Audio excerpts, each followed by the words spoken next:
देखेंगे अर्थशास्त्र में भाग 2 समष्टि अर्थशास्त्र में एक महत्वपूर्ण क्वेश्चन है पहले अध्याय से। राष्ट्रीय आय की गणना, राष्ट्रीय आय की गणना की आय विधि सेकंड विधि होती है।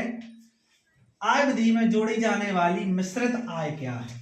मिश्रित आय को स्वनियोजितों की मिश्रित आय कहते हैं। तो ये क्या होती है, इसका उत्तर देखेंगे।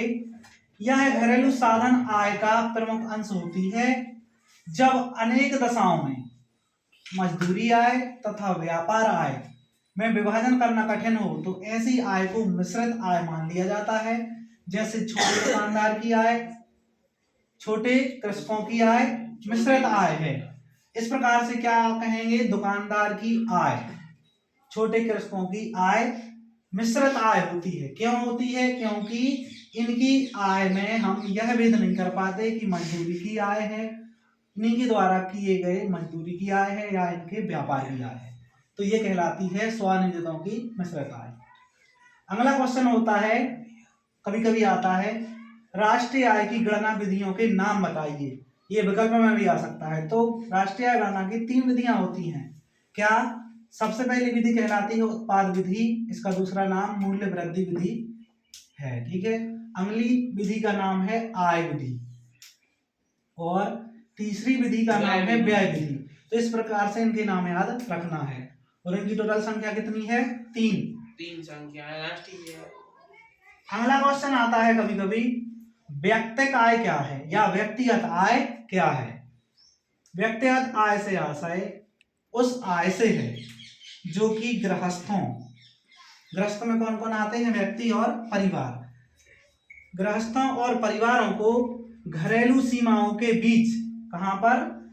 घरेलू सीमाओं के बीच या घरेलू सीमाओं में कुल मौद्रिक भुगतानों के रूप में जो भी प्राप्त होता है, जो भी राशि प्राप्त होती है, वह व्यक्तिगत आय कहलाती है।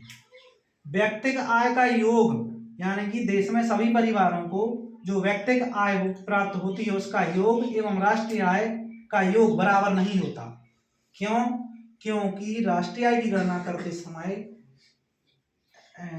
उस आय को भी लिया जाता है जो कि कटौती के रूप में होती है, जबकि व्यक्तिगत आय के योग में से कुछ कटौतियां कर ली जाती हैं, जैसे कि निगम कर।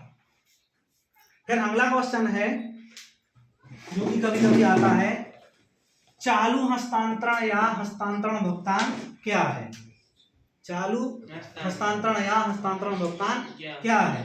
तो ये सीधा सीधा सा है कि हस्तांतरण हो रहा है। क्या हो रहा है?